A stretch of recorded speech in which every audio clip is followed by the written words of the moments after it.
What's up, everybody? Hey, how's it going, Houston? Yeah. I'm visiting from LA, but don't hate me. Don't think I'm more of a douchebag than you already do. I'm born and raised in Houston, and I don't know how to operate mic stands, but I know how to read stories. Now, I'm sure there are many people who believe I've done a great deal of things in my life I should be ashamed of. I would agree. Although the number of things I should be ashamed of and the things I'm actually ashamed of differ enormously. For instance, I should be ashamed of the time I was barred entry to a party and in a fit of hubris called the cops on that party, posing as the minister, saying I thought they were doing satanic rituals. Now, 7 people were arrested that night as I watched from a hill drinking beer and praising our dark Lord. Now, that last part was made up. But just keep in mind, when you start thinking I would be anything less than awesome at your party, I'll do that to your party. Okay, so I'm actually ashamed of the time I pretended to like the band Gene Loves Jezebel just to try to have sex with a lady I wasn't at all attracted to. That makes absolutely no sense. I cannot to this day figure out why I did that. Perhaps the shame stems from the fact that she did not have sex with me. I find that the most shame I have for things when I can't figure out what my motivations were in the first place. And in nearly all cases where I did something shitty, I can find a spark to explain my actions. And I'm not saying the spark was good or honorable or proper, but at least there was an explanation. I've tried to find motivation for one event in particular. And it's a thing I'm certainly ashamed of.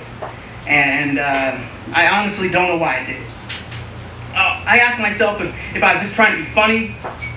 You know, was I trying to seek the truth while damning consequences? Was I just being a dick for dick's sake?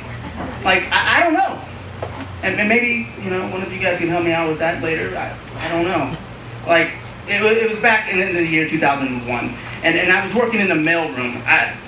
It wasn't the best job in the world, but it was tolerable because I got along with my coworkers very well. We had fun with one another despite the depressing environment. And I was particularly close with 2 guys at the time. Right, there was Reginald, an ex-college football player and one of the most charming men I've ever met in my life. He sort of looked like LL Cool J, or at least that's what he'd tell you. But either way, though, he was an attractive man, right? And I mean that quite literally. We would go to lunch, and women would veer off course just to get close to him. It would be absolutely infuriating if he wasn't so lovable, right? And Everett was the other guy. And he was similar to Reginald in the fact that he was a big black guy who was devastatingly funny. But that's where the similarities ended. Everett was gay. And while I found him very charming, it was definitely a charm brought on by a depressive black gay man with impossible standards that most people tend to shy away from. Right, you know, the cliche. I certainly don't mean to dismiss all my other coworkers at the time. I loved them all in different ways, and I can go on forever about all of them. And these guys were just the 2 closest friends I had at work, and also the most germane to the story. And we had a revolving cast of temps in the mailroom. And sometimes they would help us deliver heavier workloads, and other times just to see if they can make the cut and join us. And yes, I feel sad writing that. Now, one of these temps was a kid named Joseph, and Joseph was smart and did what he was told. He was a good-looking, skinny black kid who dressed well and had a binder featuring a magazine cutout of a very serious-looking Buffy the Vampire Slayer. I liked him. I wasn't too fond of the way he criticized how other people dressed, but overall, he was a good kid who could keep his end of the conversation and get his work done. And I don't ask much in a workplace friend, and, you know, he answered soundly. The only complication in our relationship stemmed from my thoughts regarding his sexuality. Now, that's shameful enough in itself. Now, 13 years ago doesn't seem like that long ago, but the societal shift in attitude towards gay people has definitely been fairly substantial. And regardless whether it be now or then, his sexuality didn't have any concern to me.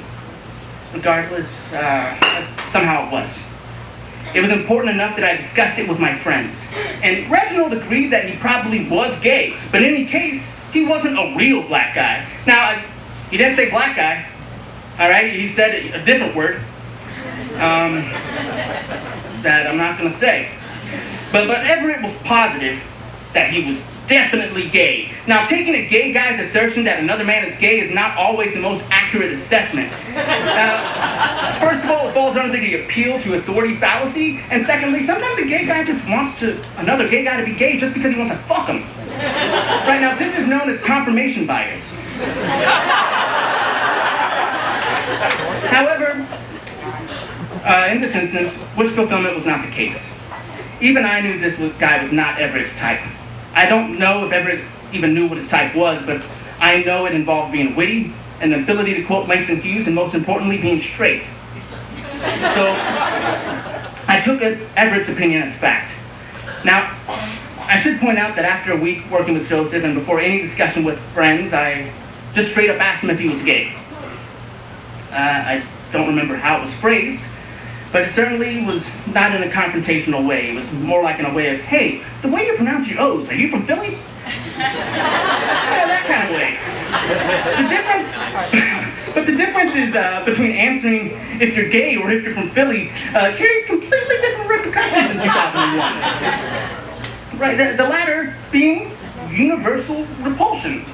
Now, he answered calmly, saying no, and that is exactly the point where I should have let it go. The reality of sexuality was not my concern. Either he was an effeminate straight man or he was unwilling to divulge to a random jackass the fact that he was gay. Now, he set the terms with his answer and I should have accepted them. And obviously I did not. Now, this is where I'm completely baffled by my motivation. Now, why on earth did I decide that I needed this kid to admit he was gay? I don't want you to think I obsessed over it. When I left work, it never crossed my mind. Also, I didn't spend time hounding him day after day, but there was a time when we were working together, I just wanted him to admit it. I tried to rationalize it by thinking he was in a relatively safe environment. You know, there was a big gay guy right over there to defend him if it needed to be, and wouldn't we feel better all the way around if he was just honest about it? I think I actually fancied myself some arbiter of truth or something. I didn't say anything to him about it for a while. I just gossiped behind his back like a proper asshole. This is the part where I want to say that I was given a stern lecture by Everett about my attitude. He should have told me, all right, I don't read stories well. Let me read that sentence again. This is the part where I want to say I was given a stern lecture by Everett about my attitude. He should have told me to leave it alone and concern myself with making fun of rich white assholes like we were supposed to do. But he didn't do that. And to be honest, I only bring it up to spread the blame. I don't remember what started it. I know it had something to do with Buffy the Vampire Slayer. Wait, hang on. By all accounts, it's a great show, enjoyed by a different variety of people, right? I was standing beside him. Thank you.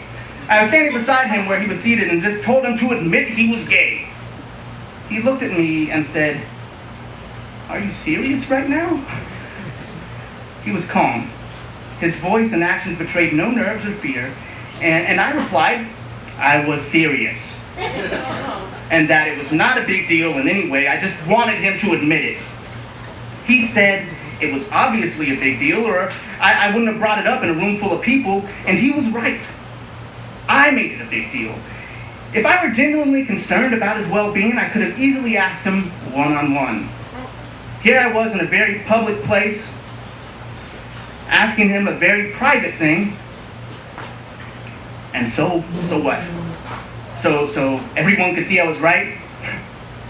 He looked at me for a while, looked down, back up at me, and with a confidence behind his ears said, yes, I'm gay, I hope you feel better now.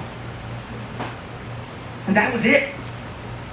We went back to work like nothing happened. He went right back to discussing his TV show, and I went right back to finish whatever task I was supposed to be doing.